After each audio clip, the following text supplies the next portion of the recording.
ಇವತ್ತಿನ ಬಿಹಾರದ ಚುನಾವಣೆಯ ವಿಧಾನಸಭೆ ಫಲಿತಾಂಶದ ಸಂದೇಶ ಸ್ಥಳೀಯ ಸಂಸ್ಥೆ ಚುನಾವಣೆಗಳ ಫಲಿತಾಂಶದ ಬಗ್ಗೆ ನಾನು ವಿಶ್ಲೇಷಣೆ ಮಾಡಲಿಕ್ಕೆ ಹೋಗೋದಿಲ್ಲ. ಆದರೆ ಕರ್ನಾಟಕ ರಾಜ್ಯದಲ್ಲಿ 2028ಕ್ಕೆ ವಿಧಾನಸಭೆ ಚುನಾವಣೆಯ ಪ್ರಕ್ರಿಯೆಗಳೇನು ಪ್ರಾರಂಭ ಆಗ್ತದೆ.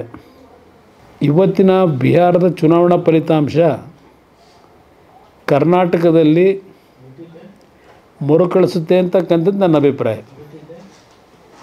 ಕಾರಣ, ರಾಜ್ಯದಲ್ಲಿ ಕಳೆದ 2.5 ವರ್ಷದ ಕಾಂಗ್ರೆಸ್ನ ಆಡಳಿತದಿಂದ ರಾಜ್ಯದ ಅಭಿವೃದ್ಧಿಗೆ ಈ ಒಂದು ರಾಜ್ಯದ ಸರ್ಕಾರ ಸಂಪೂರ್ಣವಾಗಿ ನಿರ್ಲಕ್ಷ್ಯ ಮಾಡಿರ್ತಕ್ಕಂಥದ್ದು ಒಂದು ಕಡೆ.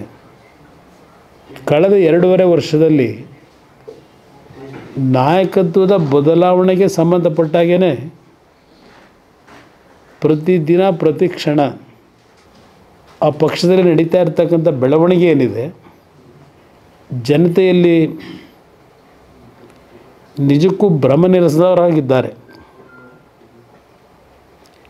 136 ಸ್ಥಾನಗಳನ್ನು ಅವರಿಗೆ ಕೊಟ್ಟಂಥದ್ದು ಒಂದು ಉತ್ತಮವಾದಂಥ ಸರ್ಕಾರ ತರ್ಬೋದು ಅಂತಕ್ಕಂಥ ಒಂದು ನಿರೀಕ್ಷೆಯಿಂದ ಕೊಟ್ಟಂಥ ಮತ ಏನಿದೆ, ಜನತೆಗೆ ದ್ರೋಹ ಮಾಡಿದ್ದಾರೆ.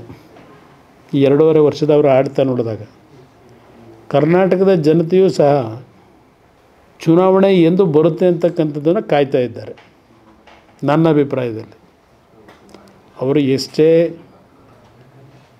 ಚುನಾವಣೆಯಲ್ಲಿ ಆರ್ಥಿಕವಾಗಿ ಎಷ್ಟು ಪ್ರಮಾಣದಲ್ಲಿ ಹಣ ಖರ್ಚು ಮಾಡ್ತಾರೆ ಅನ್ನೋದಕ್ಕಿಂತ ಹೆಚ್ಚಾಗಿ ಏನೇ ಮಾಡಿದ್ರು ಈಗಾಗಲೇ ಮಾನಸಿಕವಾಗಿ ಜನತೆ ಮತದಾರರು ಸಿದ್ಧರಾಗಿದ್ದಾರೆ. ನನ್ನ ವೈಯಕ್ತಿಕವಾದಂಥ ಒಂದು ರಾಜಕೀಯದ ಅನುಭವದಲ್ಲಿ ಹೇಳೋದಾದರೆ, ಇವತ್ತು 243 ಕ್ಷೇತ್ರಗಳಲ್ಲಿ 205 ಸ್ಥಾನವನ್ನು ಮುಂದೋಗಿರ್ತಕ್ಕಂಥದ್ದೇನಿದೆ, ಒಂದು ದಾಖಲೆ ನಿರ್ಮಾಣ ಆಗಿದೆ. ಆ ದಾಖಲೆಯನ್ನು BJP ಮತ್ತು JDS ಎರಡೂ ಒಂದು ಧ್ವನಿಯಾಗಿ ನಾವು ಹೋಗ್ತಕ್ಕಂಥ ಒಂದು ವಾತಾವರಣದಲ್ಲಿ ವೇದಿಕೆ ಸಿದ್ಧ ಆಗಿದೆ ಅಂತ ಎಲ್ಲ ಸಿದ್ಧ ಆಗಿದೆ. ಬಹುಶಃ ಈ ದಾಖಲೆಯನ್ನು ಕರ್ನಾಟಕದ ಜನತೆ ಕರ್ನಾಟಕದ ಫಲಿತಾಂಶದಲ್ಲಿ ಮುರಿತಾರೆ ಅಂತಕ್ಕಂಥದ್ದು ನನ್ನ ಅಭಿಪ್ರಾಯ. ಮತಚೋರಿಯನ್ನು ಇಟ್ಕೊಂಡು ದೊಡ್ಡ ಮಟ್ಟದಲ್ಲಿ ಆರೋಪ ಮಾಡಿದ್ರು. ಅದೇ ಅವರಿಗೆ ಮುಳುವಾಗಿರ್ತಕ್ಕಂಥದ್ದು.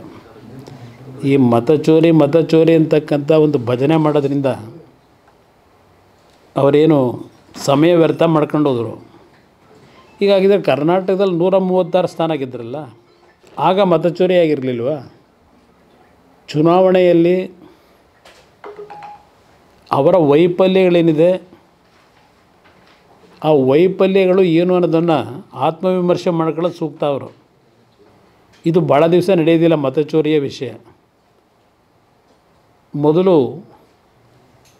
ನಮ್ಮ ಮತಪೆಟ್ಟಿಗೆಯ ಬಗ್ಗೆ ಅನುಮಾನ ವ್ಯಕ್ತಪಡಿಸಿದ್ರು, ಎಲೆಕ್ಟ್ರಾನಿಕ್ ವೋಟಿಂಗ್ನ. ಆದರೆ ಇವತ್ತಿನವರೆಗೆ ಅದನ್ನು ಸಾಬೀತುಪಡಿಸ್ತಕ್ಕಂಥ ಕೆಲಸ ಕೈ ಹಾಕಲಿಲ್ಲ. ಈಗ ಮತಚೋರಿ ಅಂತ ಹೇಳಿ ಈ ಭಜನೆ ಏನು ಮಾಡ್ತಾ ಇದ್ದಾರೆ, ಆ ಭಜನೆ ಮಾಡಿದ್ರಿಂದಲೇ ಬಿಹಾರದ ಜನತೆ ಇದೆಲ್ಲ ನಿಲ್ಲಿಸಿ ಅಂತಕ್ಕಂಥ ತಕ್ಕ ಪಾಠ ಕಲಿಸಿದ್ದಾರೆ ಅವರಿಗೆ.